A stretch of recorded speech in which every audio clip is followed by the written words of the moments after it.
The Unknown Secret About the First Woman. Featured on the $20 bill. The impending replacement of Andrew Jackson with Harriet Tubman on the $20 bill is a momentous event for several reasons. Harriet Tubman, born Araminta Ross, approximately 1820 or 1821, March 10, 1913, was an African-American humanitarian activist who fought against American slavery and served as a Union spy during the American Civil War. After escaping slavery herself, where she was born, she conducted 13 missions to rescue over 70 slaves, utilizing a network of abolitionist activists and safe houses known as the Underground Railroad. She later assisted John Brown in recruiting for his raid, and in the post-war era, she became an advocate for women's suffrage. But even if Tubman doesn't replace Jackson, the $20 bill remains the most fitting tribute to her for a particular reason. The $20 bill played a significant role in Tubman's life on two different occasions. Firstly, the $20 bill represents the monthly pension she received after the American Civil War,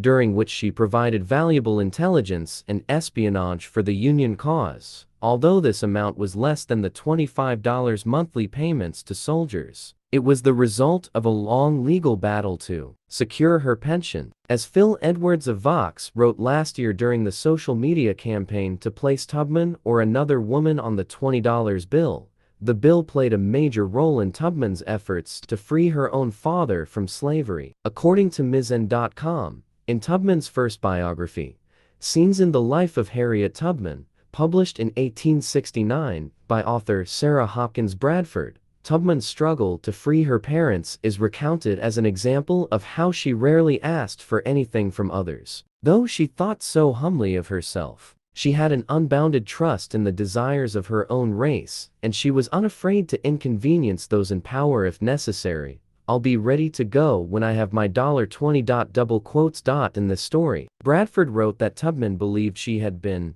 directed by the Lord to ask for funding to rescue her parents. A gentleman in New York, whom Applebaum identified as Oliver Johnson, a prominent member of the abolitionist movement, when she left a friend's house to go there, she reportedly said, "I'll go to his office, and I'll stay there, and I'll neither eat nor drink until I have my money to help my father." "What do you want, Harriet?" was his first greeting to her. "I want some money, sir."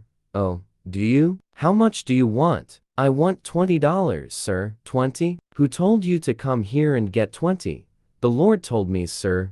"Well, I guess the Lord must have made a mistake this time. I think he knows he didn't, sir. Anyway, I'll stay here till I get it.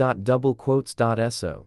She sat down and slept. She sat there all morning and all afternoon, sleeping and waking, sometimes finding the office full of people, and sometimes empty, except for herself. During this time, many fugitives passed through New York, and those who came to the office assumed she was one of them, tired and wanting rest. Sometimes she was roused with, "Come, Aunt Harriet, you ought to go now. There's no money for you, sir. I'll not go until I have my $20. Finally, Tubman did get $20 and more. Bradford wrote that, in the end, after waking up in the office, Tubman found $60 in her pocket. But this money wasn't from Johnson. It was from the fugitives, former slaves who had come through the office, contributing to Tubman. They had raised a substantial sum to help Tubman free another person from slavery. Tubman used this money to rescue her father, who was facing charges for aiding escaped slaves, and took him to Canada, where he could not be returned to a life of servitude.